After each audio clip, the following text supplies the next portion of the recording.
violence and other kind of violence.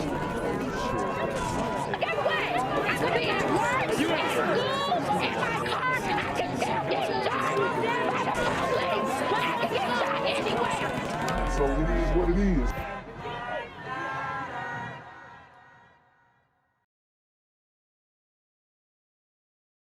What's good, YouTube? It's the Black Gen Z Mindset. Make sure you go ahead and like, comment, share, subscribe. Let's get into the video. State Senator Mike Simmons proudly wears his hair in locks, but he says that self-confidence was put to the test when he was younger. I remember when I was in school, authority figures sometimes would make belittling or humiliating comments about my natural hair texture, something. Is somebody gonna tell the Jamaican Mickey Mouse that his hair is kind of crazy? I mean, I've got dreads, and even I would never do what he's doing. That's God-given. So a few months ago, when he heard that 4-year-old Jet Hawkins was made to take down his braids by his school, Providence St. Mel, he reached out to the family. Because I wanted him to see that there was nothing wrong with his braids, there's nothing wrong with his natural hairstyle. And made a new friend in Jet's mother, who says she plans to enroll him in a different school next year. Because what you're teaching our children is that they need to assimilate in order to fit in with another part of the society instead of... And that word assimilate still rings to this day. The problem is that we as black people have not fully assimilated, okay? When it comes to the danger that a lot of our youth are in, not from white supremacy, but from other kids that look just like them, the reason that danger occurs is because we haven't been able to assimilate. Now, I'm not going to say, oh, it's because of the hairstyle. Obviously, I went to a private school before, and they had a hair code. You couldn't have hair that touched your shoulders. Okay, that was for white boys and black kids. So I'm really, especially if it's a private school, I'm really not pressed about that. If you want your kid to go into private school and they have certain requirements on how you need to look, then that's how you need to operate. This is, you know, it seems like it's more of a distraction, because we all know that Chicago has much bigger problems than schools banning the way guys rock their freeform dreads. Of teaching our children why that they were not born to fit in, they were born to stand out. Simmons was inspired to introduce a bill that addresses hair discrimination. It would ensure that the state schools do not include hairstyles in their dress codes. It passed the Senate just today, and it's now being considered in the House. It's got a lot of support. I think a lot of my colleagues want to be on the right side of history on this one. And I support wholeheartedly his bill. Simmons' colleague, State Senator Maddie Hunter, is sponsor of the Crown Act, a bill that would make hair discrimination illegal in the workplace. It also passed the Senate, and she expects both hers and Simmons' bills to become laws this summer. I ain't gonna lie, bruh got the Mickey Mouse ears on top of his head. It looks funny. Now, I don't think that he should be denied of any job unless, you know, it's in a factory and his hair could be a liability of him getting caught up in the gears or whatnot. But there's a way to do dreadlocks that are professional. I think, my opinion. Some people say, hey, there's no way to do professional dreads, professional cornrows, nothing like that. This is a little bit much. I'm not gonna lie. The Mickey Mouse ears is a little much. It makes you think that he's you know, one of them Zoes from, you know, Miami or from Haiti with the freeform dreads, and it's a little much. I wouldn't rock it, you know, and I got dreads, and I wouldn't go that far. And it just goes to show you that diversity alone is not enough, and that we constantly have to introduce legislation to rectify the systemic biases that still exist. Karen Jordan, ABC 7 Eyewitness News. New at 4, Governor J.B. Pritzker has signed legislation that gives Illinois students more freedom of expression. It prevents discrimination against their hairstyles in school. NBC5's Charlie Wojciechowski has the story.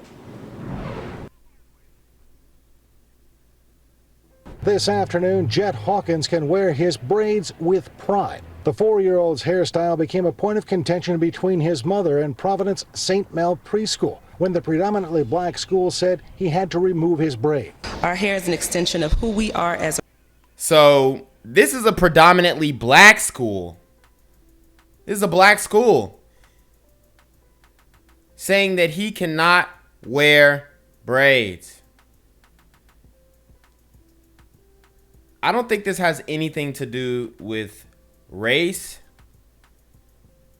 It's more of a mindset. See, and I know where they're coming from with this policy, because a lot of the guys that, people in the black community look up to, a lot of the negative influences do have braids, dreadlocks, and whatnot.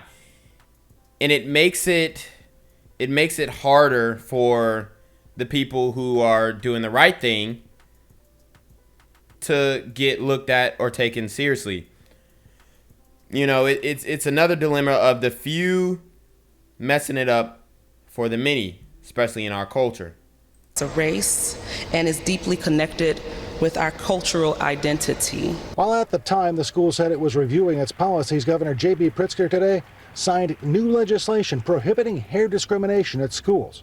I'm sorry for the pain that brought us here, but please know that your advocacy will help younger Illinoisans proudly embrace their identities. Mike Simmons sponsored the legislation in the Illinois Senate. Our schools are supposed to be places of learning, places of discovery, places of My man will never wear a hat again. acceptance, and so it's important for us to turn the page on that history today. The gesture, allowing students more freedom of expression, was made here at the Uplift Community School in the city's uptown neighborhood. It's really unbelievable to me that in 2021, we are still fighting policies in our schools that harm, shame, and discriminate against children, in particular black children, because of how they wear their hair. Schools that failed. And, I don't really think that it should be banned. I really don't.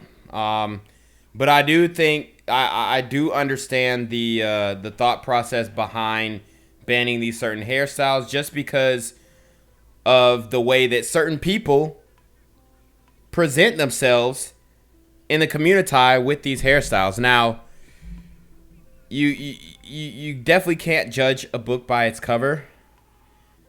And I think that's what this bill is trying to do. But y'all got bigger problems than a haircut. To comply with the new law could lose state funding and could lose recognition from the Illinois State Board of Education. Look at thecrownact.org and sign the petition to make this a nationwide initiative. In Uptown, Charlie Wojciechowski, NBC5 News. Illinois State Police are investigating two separate shootings on I-57 last night. The first happened around 11:20. Police say someone fired shots from an unknown vehicle traveling southbound on the interstate near 119th Street. Wow, so you've got shootings on the freeway in Chicago, and we're worried about how people are wearing their hair. 3 people inside another vehicle were hit but sustained non-life-threatening injuries. And an hour later, troopers responded to the second shooting in the southbound lanes near 107th Street. A car was hit with bullets, but nobody was hurt.